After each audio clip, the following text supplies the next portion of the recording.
আসসালামু আলাইকুম। তো ভালো আছেন আশা করি সবাই। আলহামদুলিল্লাহ আমিও ভালো আছি। তো আজকে আরেকটা সোল্ডারিং স্টেশন নিয়ে আসলাম। তো এটা টাঙ্গাইল থেকে এক ভাইয়ের অর্ডার। তো আপনাদেরকে একটু কথা বলি। তো সেটা হলো এই যে T210 আয়রন স্ক্রিনে দেখতে পাচ্ছেন যেটা, আর আমার এটা একদম হুবহু সেম। আর এটা আমি বাংলাদেশে প্রথম তৈরি করেছি। এটা আমার চ্যানেলে ছাড়া বাংলাদেশে আর কোনো চ্যানেলে পাবেন না, বা এটা বানানোর ভিডিও পাবেন না। আমি অনেক গবেষণা করছি, অনেক কিছু মিলে এটা যাই হোক আমি শেষমেশ তৈরি করতে পেরেছি।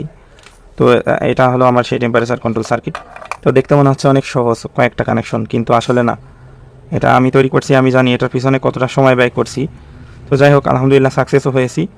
তো আপনাদের মাঝে সেটা শেয়ারও করছি, আমি নিজে ব্যবহার করছি এবং আপনাদের মাঝে শেয়ারও করছি। তো এটা অর্ডার ছিল টাঙ্গাইল থেকে এক ভাইয়ের, সম্ভবত ওনার নাম রুহুল আমিন। হ্যাঁ, রুহুল আমিন ভাইয়ের অর্ডার ছিল। তো ভাইকে এটা এখন বানিয়ে দিব। তো যারা যারা অর্ডার করবেন দয়া করে আমাকে একটু সময় দিবেন। তো অনেকেই জানেন যে আমি কিন্তু একটা দোকানে মোবাইল সার্ভিসিংয়ের কাজ করি। তো সেই হিসেবে সকাল 9টা থেকে রাত 8টা-9টা পর্যন্ত ওখানে কাজ করি।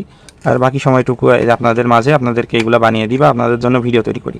তো যারা যারা এগুলো অর্ডার করবেন অবশ্যই দয়া করে আমাকে সময় দিবেন। তো এখানে কোনো চিটারি বাটপারি নাই, আমি তৈরি করে সবাইকে পাঠিয়ে দিই। হয়তো একটু সময় লাগে, তো ইনশাল্লাহ সবাইকে পাঠিয়ে দেওয়ার চেষ্টা করি যত দ্রুত সময়ের মধ্যে। তো এখন কানেকশনগুলো করব। তো এখানে যে লাল তার দেখতে পাচ্ছেন এই আইসির আউটপুট থেকে বের হয়েছে, এটা যাবে আমাদের আউটপুটের সরাসরি পজিটিভ তার। তো এটা এভাবে যদি বসাই, তো এখানে যাচ্ছে আমাদের এই তার। তো এটা আমি এখন সুন্দরভাবে কেটে নিব, কানেকশনগুলো করব। আর এটা হলো আমাদের পজিটিভ তার, দুইটাই কালো দিয়ে ফেলেছি। তো এই পজিটিভ তারটা যাবে আমাদের রিলের এনসি পিনে। আর আরেকটা কালো তার দেখতে পাচ্ছেন, এটা হলো আমাদের কমন পিন, অর্থাৎ নেগেটিভের কমন। তো এখন এই কানেকশনগুলো করব। তো বন্ধুরা এখন কানেকশনটা করব। তো অনেকেই আপনারা কম খরচে বানাতে চান, যে আপনাদের সোল্ডারিং আয়রন আছে, অর্থাৎ এই সেটআপটা আছে বা পূর্বে রেগুলেটর দিয়ে বানিয়েছেন। তো তাদের জন্য আপনারা করতে পারেন কি, এই সেটআপটা নিতে পারেন। জাস্ট আমাদের সার্কিট থাকবে, অটো কাট থাকবে এবং ডিসপ্লে থাকবে। তো এই সেটআপটা আপনারা নিতে পারেন। এই স্ক্রিনে দেখতে পাচ্ছেন আমি এক ভাইকে বানিয়ে দিয়েছি অলরেডি। সো সে একদম প্রফেশনালভাবে বানিয়েছে। তো দেখছেন এটা অনেক সুন্দর হয়েছে। তো এটা একটা ভিডিও করা আছে বিস্তারিত, এটা নিয়েও ভিডিও আসবে। তো এই যে রিলের এনসি পিন থেকে আমরা মেন যে আমাদের 9 ভোল্ট ইনপুট, আর এটা চলে কিন্তু আমাদের 9 ভোল্টে। তো এটা চালাতে আমাদের এখানে বাক কনভার্টার ব্যবহার করি। আপনারা 12 থেকে 24 ভোল্ট পর্যন্ত ইনপুট দিতে পারবেন এবং আউটপুটে এখানে আমরা ফিক্স 9 ভোল্ট রাখি, অর্থাৎ অ্যানালগ ভার্সনটিতে 9 ভোল্টে একদম পারফেক্ট হয়। আর এখানে যে হলুদ তারটা স্ট্যান্ডে রয়েছে, এটা সরাসরি চলে যাবে আমাদের এই যে স্প্রিংয়ের এই কানেকশনে, অর্থাৎ স্প্রিংয়ের কানেকশনটা চলে যাবে আমাদের দুই ট্রানজিস্টর দেখতে পাচ্ছেন এখানে। এখানে এই যে এই দুই ট্রানজিস্টারের দুই রেজিস্টারের মাঝখানে পিনে যাবে আমাদের এই স্ট্যান্ডের এই পিনটা, হলুদ পিন। তো বন্ধুরা এই হলুদ তারটা এখন আমরা স্প্রিংয়ের সাথে সংযোগ করে দিব দুই রেজিস্টারের মাঝখানে। তো আমাদের রিলে কানেকশন শেষ, এটার কানেকশনও শেষ। জাস্ট এখন আমরা কি করব, এখন আমাদের বাদ থাকলো ডিসপ্লে কানেকশন এবং টেম্পারেচার সেটআপ। আচ্ছা, আরেকটা কানেকশন বাকি আছে। এখানে যে নেগেটিভ তারটা, এলইডি নেগেটিভটা রয়েছে, এটা সরাসরি নেগেটিভের সাথে এখন সোল্ডার করে দিব ছোটো তারের মাধ্যমে। তো বন্ধুরা আমাদের এখানে মোটামুটি সব সেটআপ শেষ। তো জাস্ট এখন আমরা কানেকশন দিব। তো এখানে আমরা এখন 12 ভোল্ট ইনপুট করবো আমার পাওয়ার সাপ্লাই থেকে। এই যে ডিসি সকেটটা লাগিয়ে নিলাম। তো অন করে দেখি যে আমাদের এখানে এলইডি কানেকশনটা জ্বলে কিনা। তো যে আমরা পাওয়ার সাপ্লাই থেকে প্লাস মাইনাস ইনপুট করছি আমি 13.6। তো বন্ধুরা দেখতে পেলেন যে ইন করার সাথে সাথে এখানে আমাদের ইন্ডিকেটর জ্বলে গেল। এখন এই সার্কিটটা আমাদের কাজ করবে কিনা সেটা কীভাবে বুঝবো, এখানে যে আমাদের লাল তার আউটপুটে রয়েছে, তো এখানে যদি আমরা হাত দিই তো সেক্ষেত্রে আমাদের এই এলইডিটা জ্বলবে। দেখুন এই যে বন্ধুরা দেখুন, বা পিএফে হাত দিলেও জ্বলবে, বা এই যে 10K রেজিস্টার রয়েছে এখানে হাত দিলেও জ্বলবে। তার মানে আমাদের সার্কিটটা কাজ করছে। এখন আমরা এখানে মিলিভোল্টটা চেক করব, তারপরে আমরা এখন ডিসপ্লে সেটআপ করব, তারপরে ডিসপ্লে সেটআপের পরে আমরা টেম্পারেচারটা কন্ট্রোল করব। তো বন্ধুরা একটু কথা বলি। তো এই অর্ডারটা ছিল 26 তারিখে। তো আপনাদের বলেছিলাম যে আমার প্রয়োজনীয় কম্পোনেন্ট ছিল না, ঠিক প্রায় 13 থেকে 14 দিন পরে আজকের এই ভিডিওর এতটুকু শ্যুট নিচ্ছি। আর বাকি ভিডিও পরবর্তী এতক্ষণ ধরে যেটা দেখলেন সেটা আমার 26 তারিখের আগের ভিডিও, আর এটা এখন করছি প্রায় 14-15 দিন পরে। তো ভাইটার খুব ধৈর্য, উনি আমাকে ফুল পেমেন্ট করে। ওনাকে আমি বলেছিলাম যে ভাই আপনি একটু ধৈর্য ধরেন, আমার মালটা আসুক, আপনাকে ইনশাল্লাহ রেডি করে দিব। তো অবশেষে ভাইয়ের এটা রেডি করলাম। তো এটা টেম্পারেচার অ্যাডজাস্টমেন্টটা হয়ে গেছে। তো এটা সব থেকে আসলে কষ্ট, এটা সঠিক টেম্পারেচার মেজারমেন্টটা করা।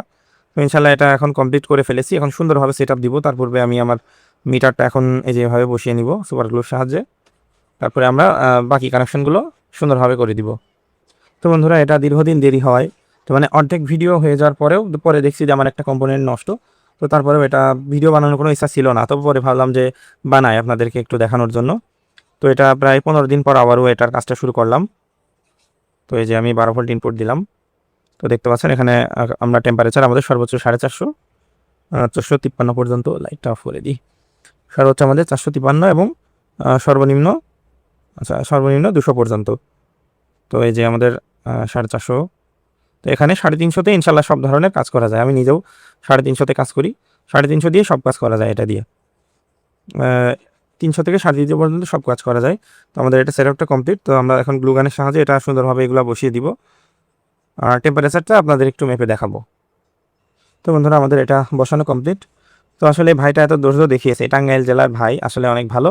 তো আমি তার ধৈর্য দেখে সত্যি বলতে এটা ডেলিভারি চার্জ ফ্রি করে দিয়েছি। এটা তাকে আমি বলেছি ভাই আপনাকে ফ্রি ডেলিভারি দেবো, আপনি যথেষ্ট সময় দিয়েছেন, ধৈর্য দেখিয়েছেন। চায়না থেকে এই প্রোডাক্টটা আসতে 10 দিন মতো সময় লাগছিল। তো আলহামদুলিল্লাহ অবশেষে এটা কমপ্লিট করে দিতে পারলাম। তো এখন আপনাদের একটু লাইন দিয়ে দেখাবো অটোকাট সহ কাজ করে কিনা। আচ্ছা, এখানে একটা সুন্দর আগে ক্যাপ করিয়ে নিই। তো বন্ধুরা এটা আমি মূলত 9 ভোল্টে চালাই। আর এখন আমি যে ইনপুট দিচ্ছি আমার পাওয়ার সাপ্লাই থেকে 12 ভোল্ট। তো আপনারা এখানে আমি যেহেতু ভালো মানের বাক কনভার্টার ব্যবহার করি 5 অ্যাম্পিয়ারের, তো আপনারা এখানে 12 থেকে সর্বোচ্চ 24 ভোল্ট পর্যন্ত ইনপুট দিতে পারবেন। তো দেখতে পাচ্ছেন আমাদের লাইন দেওয়ার সাথে সাথে কিন্তু আমাদের ডিসপ্লেটা চলে এসেছে। তো এই যে এটা কমানো বাড়ানো যাবে সহজেই। আচ্ছা, এটা কাজ করছে কিনা সেটা আমরা কিভাবে বুঝবো? তো এখানে যে পোর্টটা দেখতে পাচ্ছেন ডিসি সকেট, তো এখানে হাত দিলেই কিন্তু আমাদের এটা আলো জ্বলবে। এই যে এখানে আঙুল দিলেই বা করলেই আমাদের এটা ব্লিঙ্কিং করবে সিগন্যাল এলইডি, তার মানে আমাদের এটা কাজ করছে। তো এখন টেম্পারেচারটা অ্যাডজাস্ট করে দেখাবো। এখানে আমি 350-তে রাখলাম, অর্থাৎ 362-তে। তো এই যে আমি এটা ডিসি সকেটটা দিচ্ছি। আচ্ছা, ফার্স্টে স্ট্যান্ডে স্ট্যান্ডে থাকলে আমাদের এই যে লাইন দেওয়ার পরেও এই যে বন্ধুরা দেখুন স্ট্যান্ডে কিন্তু রয়েছে, আমাদের লাইন দেওয়ার পরে আমাদের মিটারটা একদম 0 তো যখন স্ট্যান্ড থেকে উঠাবো ইনশাল্লাহ দেখুন এটা কত সুন্দর কাজ করে। এই যে ইনশাল্লাহ স্ট্যান্ড থেকে তুলে ফেললাম, এই যে আমাদের সিগন্যাল এলইডি জ্বলা শুরু করেছে। তো এখন আমাদের টেম্পারেচারটা মেপে দেখাবো। তো আমার মিটারটা টেম্পারেচার মোডে নিয়ে নিলাম। তো দেখি 350-তে আমাদের কত টেম্পারেচারটা আসে। এটা যেহেতু অ্যানালগ স্টেশনে একটু 19-20 তো হবেই। এটা আসলে ভালোভাবে এটা রাং নিতে হবে, তারপরে টেম্পারেচারটা বোঝা যাবে। খুবই ভালো কাজ করে আমাদের মেশিনটা। তো বন্ধুরা দেখতে পাচ্ছেন 362-তে সেট করছি, অর্থাৎ 350। তো আমাদের এখানে সর্বোচ্চ টেম্পারেচারটা কত আসে একটু দেখি। তো দেখতে পাচ্ছেন 350। যেহেতু অ্যানালগ সার্কিট একটু 19-20 তফাৎ হবেই। 360-60-এ সেট করা 62, তার মানে আমাদের 300 এই যে 52, 55, 56 সর্বোচ্চ। যেহেতু অ্যানালগ সার্কিট একটু 19-20 তফাৎ হবেই স্বাভাবিক। এটা দিয়ে খুব ভালো কাজ করা যায়। তো এখানে 350-তে রেখে ইনশাল্লাহ সব ধরনের কাজ করা যায়। আমি যদি একটু 400-তে রাখি, এই যে ভ্যারিয়েবল ঘুরিয়ে 401 করলাম, তো এখন আমাদের টেম্পারেচারটা একটু মেপে দেখবো যে কত আসে। দেখতে পাচ্ছেন 400-তে সেট করলে আমরা পাচ্ছি 385। আচ্ছা, এখানে আরও কিন্তু বাড়বে, আমাদের ধরা হচ্ছে না ভালোভাবে।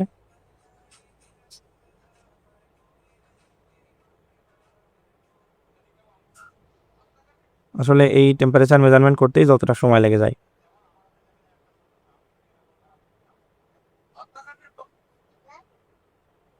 তো দেখতে পাচ্ছেন 376, 77, 398-এ সেট করা আছে। এটা আসলে এভাবে মেপে 19-20 তফাৎ হয়, কারণ টেম্পারেচারটা একদম অ্যাকুরেট আসে না, একদম ফিক্স। আর যেটা কোম্পানি মেড সেটাতেও কিন্তু আসে না, আমি মেপে দেখেছি একটু 19-20 তফাৎ থাকেই। তো আলহামদুলিল্লাহ এটা আমাদের কমপ্লিট। খুব গরম এটা, দেখতেই পাচ্ছেন কি পরিমাণে। তো 400 ডিগ্রি আসলে লাগে না। এখানে 350-তে রাখলে ইনশাল্লাহ সব ধরনের কাজ করা যায়। তো যারা এই ধরনের আয়রন নিয়েছে, তো তাদেরকে বলবো আপনারা 350-এ সেট করে চালাবেন, ইনশাল্লাহ সব ধরনের কাজ করতে পারবেন। এই যে আবার স্ট্যান্ডে যখন রাখবো আমাদের এটা মিটার একদম 0 হয়ে যাবে। দেখতে পাচ্ছেন মিটার 0। ইনশাল্লাহ এটা ভাইকে এখন আমরা ডেলিভারি দিয়ে দিব, সুন্দর করে প্যাক করে এটা টাঙ্গাইল জেলায় পাঠিয়ে দিব। তো ভাই অনেক ধৈর্য দেখিয়েছে বোধহয়, ভাইকে আমি এটা ডেলিভারি চার্জটা ফ্রি করে দিচ্ছি। তো যারা এই ধরনের সোল্ডারিং স্টেশন অর্ডার করতে চান অবশ্যই অর্ডার করতে পারেন। তো আজকের ভিডিওটা এই পর্যন্তই। ধন্যবাদ সবাইকে। আসসালামু আলাইকুম।